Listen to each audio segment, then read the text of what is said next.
করছি না আপনাদের সবাইকে জানাই। আশা করি আপনারা সকলেই ভালো আছেন। আজকে একটা নতুন ট্রেডিশনাল রেসিপি নিয়ে চলে এসেছি, চিংড়ি মাছের মালাইকারি। খুব সহজ পদ্ধতিতে রেসিপিটা তৈরি করে দেখাবো। আপনাদের কাছে রিকোয়েস্ট আছে, প্লিজ আমার চ্যানেলকে সাবস্ক্রাইব করবেন। আমার ভিডিও ভালো লাগলে কমেন্টে জানাবেন, লাইক করবেন অ্যান্ড শেয়ার করবেন। যারা আমার ভিডিওতে নতুন আছো তাদের সকলকেই বলছি আমার চ্যানেলকে সাবস্ক্রাইব করবেন। সকলে আমার ভিডিওটা পুরোটা দেখবেন। আমি এই সাইজের চিংড়ি মাছ নিয়ে নিয়েছি, গলদা চিংড়ি আমি 7 পিস নিয়েছি। আমি কিছুটা নারকেল গ্রেট করে নিয়েছি। এবার এগুলো দিয়ে নারকেলের দুধ বের করে নেব। জল দিয়ে আমি 5 মিনিট ভিজিয়ে রেখেছিলাম, তারপরে মিক্সিতে পেস্ট করে নিয়েছি। নেওয়ার পর এইভাবে নারকেলের দুধগুলোকে ছেঁকে নিয়েছি। এবার আমি এদিকে 1 চামচ সাদা সর্ষে নিয়েছি, আপনারা চাইলে কালো সর্ষে নিতে পারেন। কয়েকটা কাজু বাদাম দিয়েছি আর 2 থেকে 3 চামচ মতো টক দই দিয়েছি। সব উপকরণগুলোকে একটা ভালো করে পেস্ট করে নিয়েছি। তারপর আমি চিংড়ি মাছগুলোর মধ্যে নুন, হলুদ আর 1 চামচ লঙ্কা গুঁড়ো দিয়ে ম্যারিনেশন করে নেব। চিংড়ি মাছটা ভালো করে ম্যারিনেশন করে নিয়ে এইভাবে ভালো করে ঘষে ঘষে করে নেব, যাতে সব মশলাগুলো চিংড়ি মাছের ভেতর অবধি যায়। এবার চিংড়ি মাছ ম্যারিনেশন হয়ে গিয়েছে আমার। আমি কড়াই বসিয়ে নিয়েছি, তার মধ্যে আমি 2 টেবিল চামচ সরষের তেল দিয়েছি। এবার আমি এইভাবে এক এক করে চিংড়ি মাছগুলোকে গরম তেলে ছেড়ে দেব। এইভাবে চিংড়িগুলোকে লাল লাল করে ভেজে নেব। আমার চিংড়ি ভাজা হয়ে গিয়েছে, চিংড়িগুলোকে নামিয়ে নেব।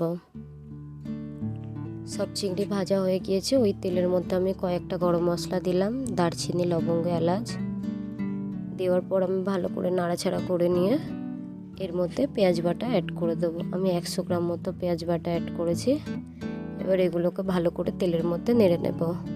পেঁয়াজ বাটাটা যখন লাল লাল হয়ে ভাজা হয়ে যাবে, তারপর এর মধ্যে আমি 2 চামচ আদা রসুনের পেস্ট অ্যাড করেছি। এবার সব উপকরণগুলোকে আমি ভালো করে ভেজে নেব।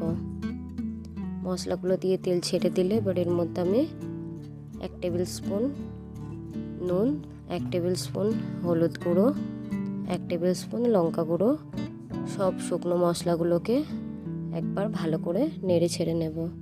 মশলাগুলো দিয়ে তেল ছেড়ে দেওয়ার পর আমি যে পেস্টটা বানিয়ে রেখেছিলাম, কাজু বাদাম, সর্ষে আর দইয়ের পেস্টটা দিয়ে ভালো করে নাড়াচাড়া করে নেব যতক্ষণ না মশলা দিয়ে তেল ছাড়ছে।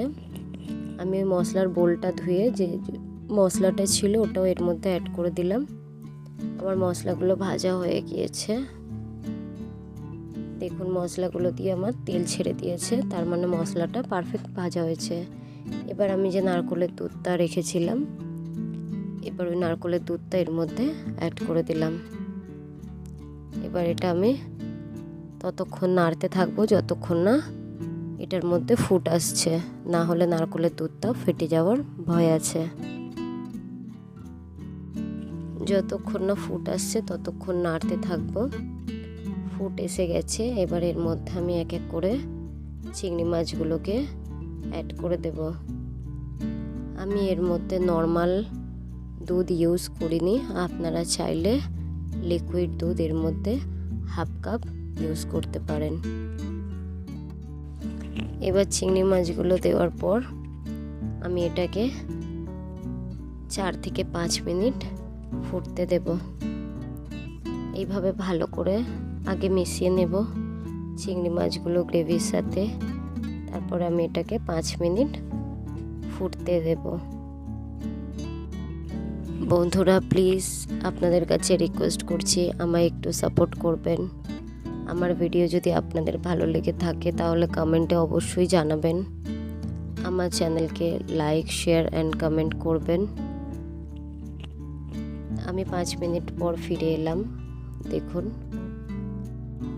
এখনও অনেকটা গ্রেভি আছে, আমি আরও 2 মিনিট ফুটিয়ে নেব।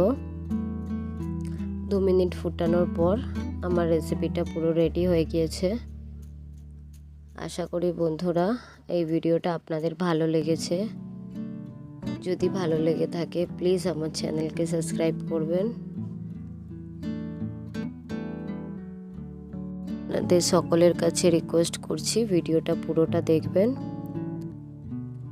আর নেক্সট ভিডিও নিয়ে খুব তাড়াতাড়ি ফিরে আসবো।